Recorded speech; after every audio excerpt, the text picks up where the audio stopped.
Bonjour. Dans le cadre de cette semaine de pharmacovigilance des CRPV Hauts-de-France, cette présentation reprend les actualités de pharmacovigilance survenues dans l'année qui vient de s'écouler. Elle vous est présentée par Julien Morani du CRPV Amiens Hauts-de-France. L'histoire de la folcodine remonte au début des années 2000 avec, depuis 2005, l'apparition de données montrant un risque de sensibilisation allergique au curare, produit utilisé en anesthésie générale après la prise de folcodine. En 2011, l'ensemble de ces données a conduit l'Agence du médicament à soumettre à prescription médicale obligatoire les sirops de folcodine. Depuis, de nouvelles données sont apparues montrant une augmentation significative d'anaphylaxie au curare lors de la prise préalable de folcodine, avec des odds ratios allant de 4 à 12 suivant les études. Devant toutes ces données et le risque significatif de réactions graves, en septembre 2022, les autorisations de mise sur le marché de la folcodine ont été suspendues et l'ensemble des boîtes de sirop contenant de la folcodine ont été retirées du marché. L'histoire des solutions à base d'hydroxyéthylamidon évolue également sur plusieurs années, puisque déjà en 2012, une réévaluation européenne avait montré un risque de mortalité bien supérieur aux alternatives lors de l'utilisation de ces produits, notamment en cas de sepsis.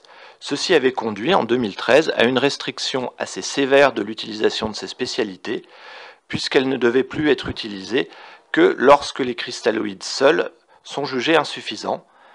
À cela s'ajoutaient des contre-indications dans de très nombreux cas d'utilisation, notamment les sepsis, les insuffisances rénales aiguës ou les patients soignés en réanimation. Depuis, en 2018 et 2019, devant la persistance d'utilisation hors de l'autorisation de ces produits, de nouvelles restrictions avaient été mises en place, avec notamment un accès contrôlé soumis à une formation préalable. Malgré cela, la poursuite d'utilisation non conforme aux AMM ou aux restrictions précédemment citées a conduit à une suspension de l'AMM de toutes ces spécialités et à leur retrait.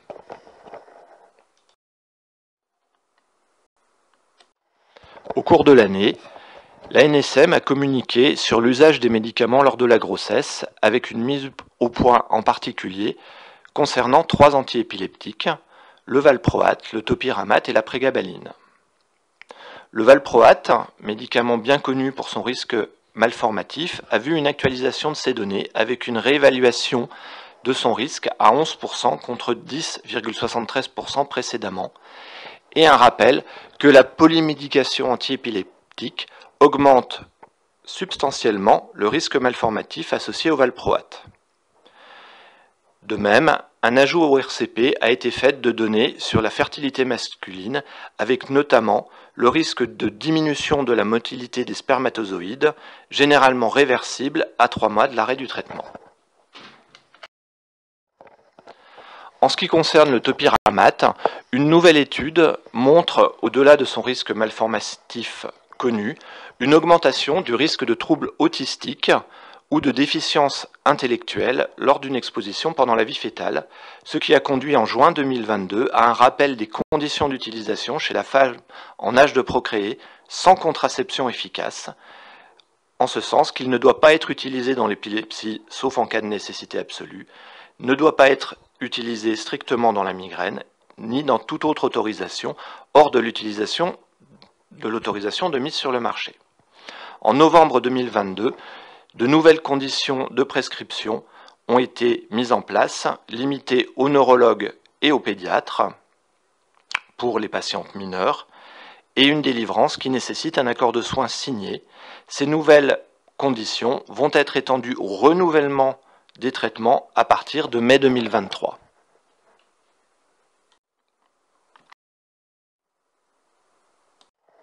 Pour la prégabaline, de nouvelles données confirment un risque de malformation congénitale majeur lors de l'exposition au cours de la grossesse.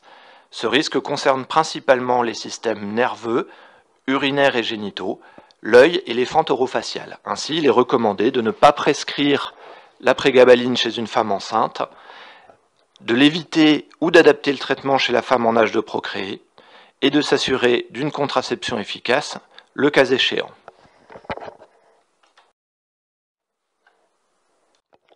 L'information suivante concerne l'infliximab, anti-TNF-alpha à action immunomodulatrice. Lors de son utilisation chez une femme enceinte, il peut passer le placenta et va aller diminuer les défenses immunitaires de l'enfant après la naissance. De même, il est excrété dans le lait maternel et peut avoir le même effet lorsque l'enfant est allaité. Cet effet va persister jusqu'à 12 mois après la naissance. Ainsi, en avril 2022, l'ANSM rappelle la contre-indication à l'administration de vaccins vivants atténués avant 12 mois chez ces enfants. En particulier, le BCG et le rotavirus, qui sont indiqués chez les enfants à de 1 mois pour le BCG si risque élevé, ou à partir de 6 semaines pour le vaccin à rotavirus chez les enfants à risque. Les autres vaccins vivants atténués, ROR, fièvre jaune et varicelle zona, sont eux recommandés à partir de 12 mois, mais ne doivent pas être utilisés avant, chez ce type de patient. Passons maintenant aux informations concernant les erreurs et risques d'erreur survenus dans l'année. Le cas Lithos et Lithos, qui, comme vous l'entendez, provoque toujours des confusions.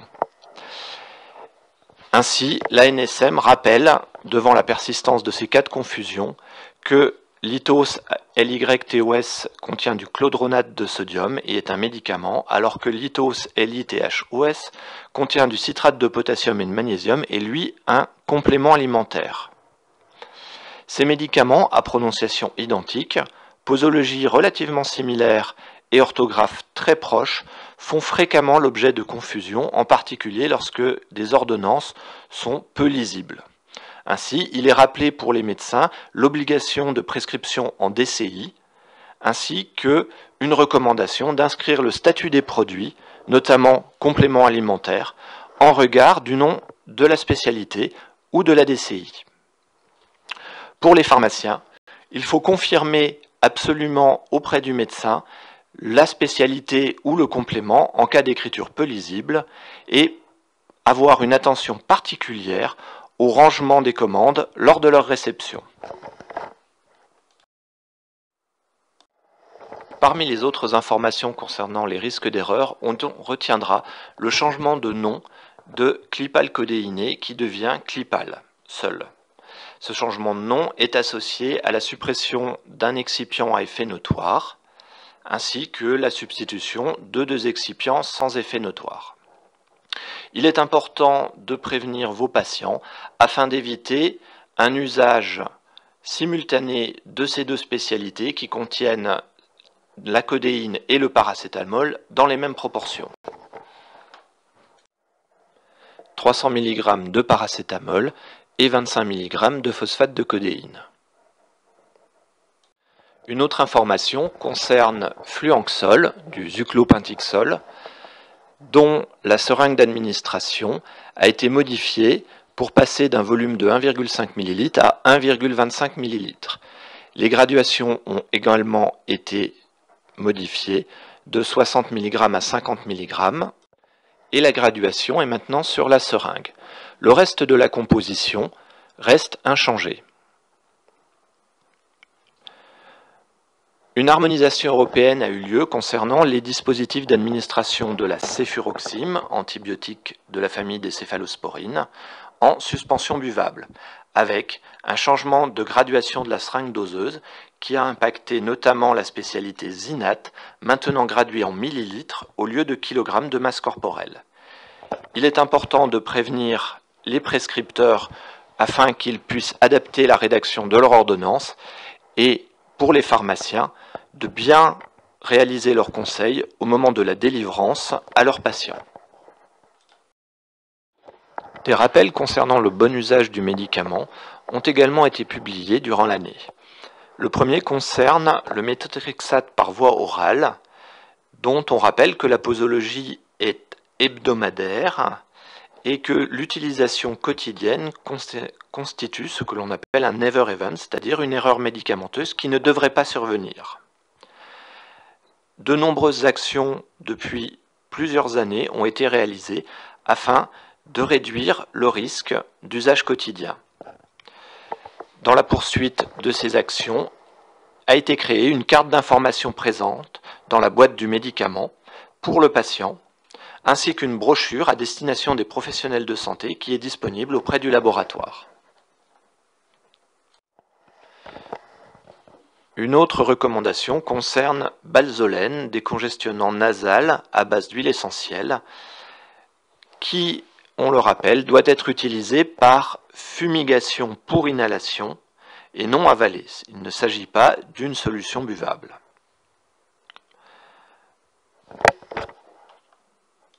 On rappelle également que la méthadone est un médicament loin d'être anodin puisque 2 cas fatals d'ingestion par des enfants ont été rapportés depuis mai 2021. Ainsi, des règles de bon usage ont été communiquées. On rappelle que le médicament doit être stocké dans un lieu fermé à clé, hors de portée des enfants, que sa prise doit être faite en dehors de leur vue afin de ne pas les attirer, et que le flacon doit être ouvert et fermé au moment de la prise et ne doit pas être laissé ouvert en dehors.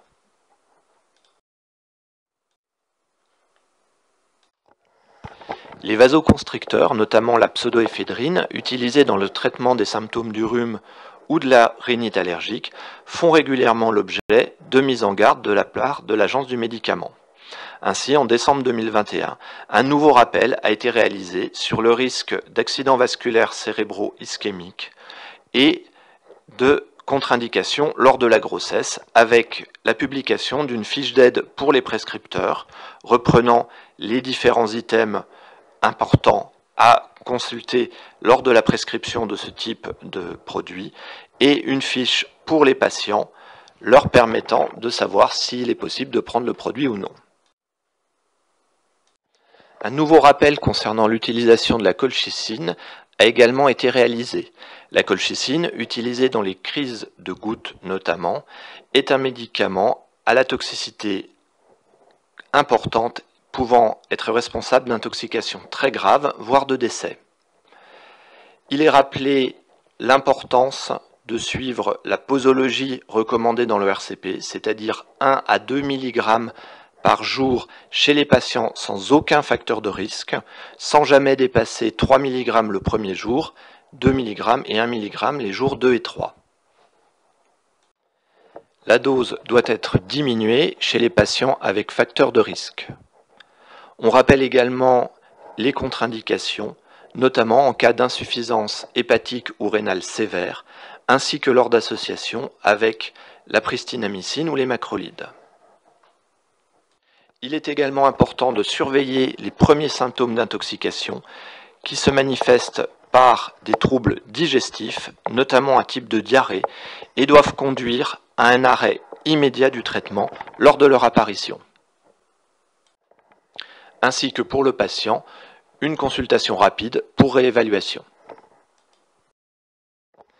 Parmi les autres informations communiquées cette année, on notera l'étifoxine dans la spécialité Stresam, pour laquelle une nouvelle contre-indication a été ajoutée en cas d'antécédent de réaction cutanée grave ou d'atteinte hépatique de type cytolytique ou des hépatites avec ce produit.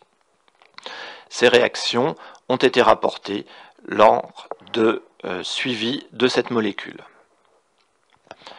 On rappellera également le risque d'allongement de l'intervalle QT avec l'utilisation de médicaments à base de citalopram ou S-citalopram, séropram, séroplex, ainsi que les contre-indications avec d'autres médicaments pouvant allonger l'intervalle QT, notamment les antiarythmiques de classe 1A et 3, les antipsychotiques, les antidépresseurs tricycliques et tous les autres médicaments de ce type. On notera également la contre-indication avec les patients présentant un allongement acquis ou congénital de l'intervalle QT. Je vous remercie de l'attention que vous aurez portée à cette présentation.